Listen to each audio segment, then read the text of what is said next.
Durante toda a guerra na Ucrânia, a Rússia distorceu a verdade e moldou a narrativa para criar uma falsa imagem do conflito, usando mentiras e propaganda. Principais líderes como Vladimir Putin afirmaram que a Rússia busca algum tipo de vitória gloriosa. Esmagando qualquer oposição, essas mentiras de guerra implodiram e agora a verdade veio à tona. Informações vazadas de fontes oficiais russas expuseram a dura verdade sobre a taxa catastrófica de baixas do país. E os números são ainda piores do que o esperado. Claro, já estava evidente que a guerra estava indo mal para a Rússia. Existem inúmeras fontes oficiais e estatísticas que comprovam isso, como a lista de perdas russas visualmente verificadas na Ucrânia pelo coletivo de inteligência de fonte aberta Oryx, que é frequentemente atualizada e detalha as quantidades extraordinárias de equipamentos militares que a Rússia já perdeu até agora, como mais de 4.190 tanques, mais de 8.400 veículos blindados e de combate de infantaria e cerca de 350 sistemas de mísseis, superfície e ar. Para citar alguns exemplos, o alto número de baixas da Rússia está bem documentado.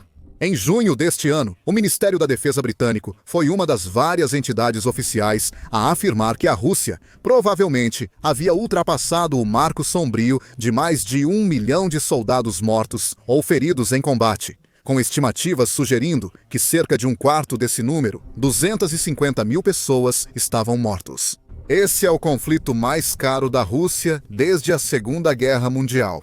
Segundo relatos, 2025 tem sido um ano especialmente devastador. Na atualização de junho, o Ministério da Defesa britânico disse que a Rússia provavelmente já teve 20 mil baixas desde o início do ano, com média diária de 1.250. Com o fim de 2025 se aproximando, não se sabe quantas vidas ainda se perderam enquanto comandantes russos seguem com táticas imprudentes, enviando soldados à linha de frente, na esperança de que a superioridade numérica traga resultados. Muitos dados e estatísticas sobre a guerra Rússia-Ucrânia vêm de fontes ocidentais, como o Ministério da Defesa britânico, pesquisadores dos Estados Unidos da América ou da própria Ucrânia. A Rússia costuma manter esses dados em segredo. Ela não faz grandes anúncios em seus canais de televisão estatais sobre quantas pessoas suas foram mortas ou feridas. No entanto, ela mantém registros, e alguns desses registros acabaram de vazar. Pela primeira vez na guerra, registros internos russos sobre perdas militares em 2025 ficaram disponíveis. Os documentos foram obtidos e compartilhados pelo projeto ucraniano Roshu Zait, que significa Quero Viver. Quero Viver é uma iniciativa operada pela principal diretoria de inteligência da Ucrânia, a Diretoria Principal de Inteligência. Ela foi criada para ajudar soldados russos que não querem se envolver no conflito a se renderem com segurança às Forças Armadas ucranianas. Ela começou em 2020 e vários meses após o início da guerra. Até janeiro de 2024, o serviço recebeu mais de 26 mil ligações e mais de 48 milhões de visitas ao site. Não há detalhes sobre como a equipe do Quero Viver conseguiu obter esses documentos russos vazados. Provavelmente eles não vão compartilhar dados sobre informantes ou infiltrados nas fileiras russas. Mesmo assim, publicaram fotos dos documentos no X para todos verem. Esses documentos mostram uma grande tabela em formato de planilha, com várias colunas e números, no topo da página. O cabeçalho principal explica isso. Os números a seguir mostram as perdas totais das Forças Armadas Russas de 1º de janeiro a 1º de setembro de 2025. Os títulos das colunas indicam tipos de perdas: mortes, feridos, desaparecidos em combate e capturados pelo inimigo. Assim como uma seção à direita sobre perdas de equipamentos. Eu Quero Viver postou uma longa sequência detalhando tudo o que poderia ser aprendido com a tabela, começando com o seguinte: publicamos pela primeira vez estatísticas russas sobre as perdas das Forças Armadas Russas em 2025. Recebemos dados sobre as perdas do exército russo nos primeiros 8 meses de 2025. Os números impressionam. Em 243 dias, a Rússia teve 281.550 baixas entre mortos, feridos e desaparecidos, em apenas 8 meses. É um número impressionante e que revela a verdadeira dimensão de quão desastrosa essa guerra tem sido do ponto de vista russo. A Ucrânia também perdeu muitas pessoas, incluindo civis mortos pelos bombardeios de drones e mísseis russos. Mas a Rússia, como principal invasora, com grande gasto em defesa e muitos tanques, blindados e mísseis, não deveria ter perdido tantas pessoas, por ganhos tão pequenos. Os números envergonham os comandantes do Kremlin e mostram como foram imprudentes e teimosos ao insistir em táticas que tratam vidas humanas apenas como carne de canhão. Vez após vez, relatos mostraram soldados russos sendo basicamente lançados à batalha nas linhas de frente, com pouco treinamento, equipamentos básicos e quase nenhum apoio de blindados ou artilharia. Não surpreende que muitos tenham morrido e pouca terra tenha sido conquistada. Ainda assim, o Kremlin se recusa a ajustar sua estratégia, simplesmente recrutando cada vez mais homens para enviar à morte e substituir aqueles que vieram antes deles. A segunda postagem do Quero Viver entra em mais detalhes, explicando exatamente como esse número de 280 e 1.550 baixas é dividido, além de destacar também a enorme quantidade de equipamentos militares que a Rússia perdeu. 86.744 mortos, 1.583 oficiais, 8.633 prisioneiros, 33.966 desaparecidos, 11.427 prisioneiros, 158.529 feridos, 6.356 oficiais, 16.489 prisioneiros e 2.311 capturados. A perda de equipamentos militares chega a 13.145 unidades que são irrecuperáveis e 48.458 unidades podem ser restauradas. Olhando mais de perto esses números, as mortes representam quase 1/3 do total de baixas. Isso demonstra o quão perigosas e mortais são as linhas de frente para aqueles que estão de ambos os lados. Com drones constantemente zumbindo no ar e fogo de artilharia caindo do alto, além de grandes concentrações de tropas em terra prontas para atirar em qualquer força inimiga que entre no local, as chances de sobrevivência são mínimas ou inexistentes. Isso também mostra como a Rússia é ineficaz quando se trata de evacuar soldados feridos do campo de batalha. Seus comandantes são incompetentes nessa área ou não se importam o bastante em salvar vidas. Uma das postagens recentes em Eu Quero Viver destaca que a proporção de baixas é reveladora. Por não haver um sistema eficaz para evacuar feridos do campo de batalha, há 13 soldados feridos para cada morto. Isso mostra a baixa sobrevivência dos feridos, que costumam ser abandonados sem ajuda após serem atingidos. Quanto ao número de equipamentos, esses dois mostram o custo elevado do esforço de guerra do Kremlin.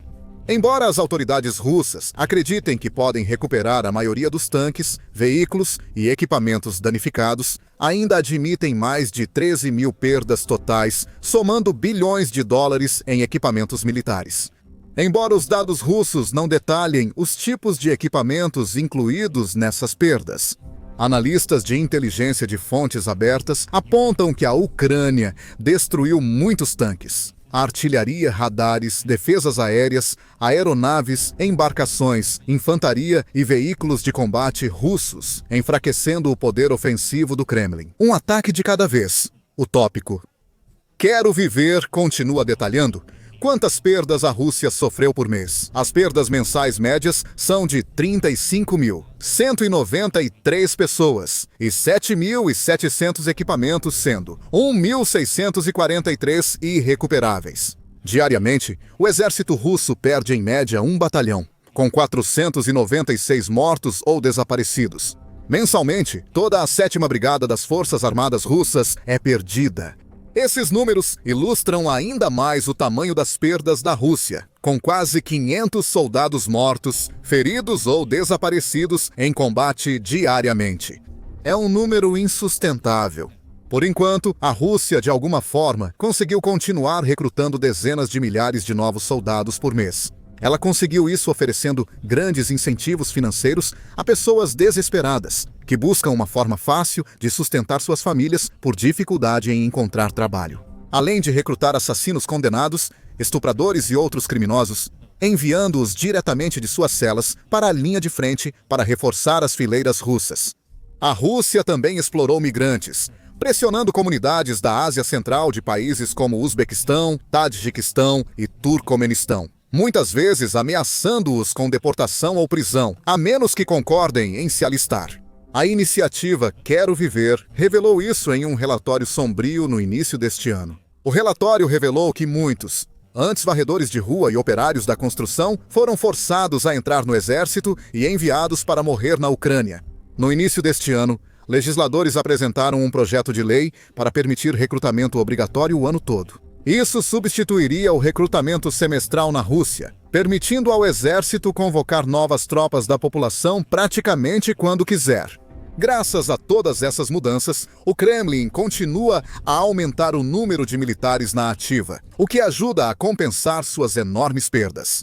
De fato, um relatório recente da Diretoria Principal de Inteligência da Ucrânia revelou que a Rússia convocou aproximadamente 280 mil novos militares desde o início de 2025, segundo Vadim Skibitsky, vice-chefe do Diretoria Principal de Inteligência, em entrevista ao Ukreinform em 7 de setembro. Segundo nossos dados, em 1º de setembro de 2025, o Kremlin convocou cerca de 280 mil militares contratados. Esse número é praticamente igual ao total de baixas no período, o que mostra como a Rússia tem sido eficaz em substituir pessoas que foram feridas, mortas ou capturadas pela Ucrânia. Fontes do Diretoria Principal de Inteligência também relatam que o Kremlin espera recrutar 343 mil pessoas até o final do ano. Está no caminho para alcançar ou até mesmo superar essa meta, desde que mantenha as taxas atuais de recrutamento, já que atualmente está ganhando cerca de 35 mil novos soldados por mês. Como observa Skibitsky, todos os sinais indicam que eles vão cumprir o plano de recrutamento até o fim do ano. Mas isso não pode durar para sempre. A Rússia não tem um suprimento infinito de pessoas aptas e dispostas a pegarem armas e arriscar suas vidas na Ucrânia. Não há dinheiro e recursos infinitos para financiar campanhas caras de recrutamento e manter o esforço de guerra cada vez mais caro. O custo de cada novo soldado está subindo. Como detalhado em um relatório recente da doutora Janice Kluger no blog Russianomics, a doutora Kluger é especialista em desenvolvimento econômico e comércio na Europa Oriental e Eurásia e escreveu extensivamente sobre o lado financeiro da guerra entre Rússia e Ucrânia. Em uma postagem de 5 de setembro, Kluger escreveu: "Se considerarmos apenas os bônus de adesão regionais e federais, o custo médio para recrutar um soldado contratado subiu de 1,5 milhão de rublos em janeiro de 2025 para cerca de 2 milhões atualmente. Até o final de 2025, o custo por soldado provavelmente chegará a 2,5 milhões de rublos." Ele explicou o que isso significa para a economia russa. Contratar 35 mil soldados a 2 milhões de rublos, cada custa 70 bilhões de rublos, totalizando 840 bilhões ao ano, ou 0,4% do produto interno bruto. Com 2,5 milhões por soldado, o recrutamento custaria 0,5% do produto interno bruto. Claro, isso não é o quadro completo, pois os bônus federais e regionais são só parte dos custos de recrutamento e uma pequena fração do total de pessoal, incluindo salários, compensações e pensões dos soldados. Em outras palavras, vai ficar cada vez mais caro para a Rússia recrutar novas tropas para substituir aquelas que perdeu no mês anterior. As perspectivas econômicas da Rússia são sombrias, com economistas internos e externos prevendo uma grande recessão. Além disso, há também uma grave escassez de mão de obra. Até mesmo Putin foi forçado a admitir derrota nesse setor. Prometeu reduzir os gastos com defesa em 2026 para pouco menos que 2025, conforme o orçamento preliminar da Rússia, visando evitar novas turbulências econômicas. Mas os fatos são claros de se ver. Mesmo com a redução do orçamento de defesa, a Rússia não pode sustentar esse conflito por anos. Ainda mais quando a Ucrânia segue realizando ataques tão eficazes e devastadores à sua infraestrutura. Os ataques de drones ucranianos a refinarias, oleodutos e depósitos de combustível são os principais responsáveis pela grave crise de combustível que afeta várias regiões da Rússia. Com postos de gasolina sendo obrigados a fechar e longas filas de motoristas esperando horas a fio apenas para conseguir encher o tanque a preços recordes. Quanto mais a guerra durar, mais caro será para a Rússia e o recrutamento acabará sendo afetado. O Kremlin não vai conseguir convocar pessoas suficientes para compensar suas perdas, e lenta, mas seguramente, o exército russo vai começar a desmoronar. Além disso, o mais preocupante nesses novos dados russos vazados é que, apesar do recrutamento em massa e força superior à Ucrânia, o Kremlin ainda não alcança seus objetivos. A próxima postagem de Quero Viver compara a situação atual ao exército soviético na Segunda Guerra Mundial. Isso é comparável às perdas da União das Repúblicas Socialistas Soviéticas durante a ofensiva da Prússia Oriental, quando 126 mil soldados morreram. Mas os soviéticos capturaram o norte da Polônia e toda a Prússia, incluindo a fortaleza de Königsberg. Generais russos modernos perderam 120 mil homens e ainda não capturaram Pokrovsk. É uma afirmação dura, porém verdadeira. O exército russo sempre foi temido por seu tamanho, principalmente após os feitos soviéticos na Segunda Guerra Mundial. A União tornou-se famosa por fortalecer suas forças após a guerra, acumulando um dos maiores estoques de tanques e blindados do mundo durante a era da Guerra Fria e liderando o desenvolvimento e a inovação militar, produzindo veículos pioneiros como o BMP. Então, quando a Rússia invadiu a Ucrânia pela primeira vez, muitos especialistas e analistas militares previram uma vitória rápida para as forças do Kremlin. Afinal, eles tinham o maior exército e uma quantidade muito maior de recursos. Mas não foi assim que as coisas aconteceram, nem de longe. Embora a Rússia tenha tido algum sucesso, após quase 4 anos de conflito na Ucrânia, controla apenas um pouco mais de território do que em março de 2023. Com ganhos que continuam limitados em relação ao custo total da guerra. Além disso, em áreas-chave como Pokrovsk, em Donetsk, segundo o Eu Quero Viver, a Rússia não consegue avançar. Ela passou meses tentando capturar uma cidade, reunindo grande força e usando todas as suas táticas. Desde o uso de drones até tanques, e até mesmo disfarçando seus militares de civis para infiltrá-los em Pokrovsk e desestabilizar a cidade por dentro, nada funcionou. Apesar de mais de 10 mil soldados na região, a Rússia não consegue romper as linhas defensivas da Ucrânia. Em vez disso, envia mais tropas e armas a Pokrovsk, acumulando perdas sucessivas. O tópico Eu Quero Viver X também trouxe detalhes sobre unidades e batalhões que tiveram as maiores perdas. O principal grupo em perdas é o Central de Forças, formado pelo 2º e 51º Exércitos de Armas Combinadas. Segundo Exército de Armas Combinadas, comandado por Ramil e Batulin. As unidades mais numerosas, como a 27ª Divisão e as 15ª e 30ª Brigadas de Fuzileiros Motorizados, perderam 15.310 pessoas e tiveram 16.260 feridos. O 51º Exército, com as notórias Carne e as Brigadas de Fuzileiros Motorizados.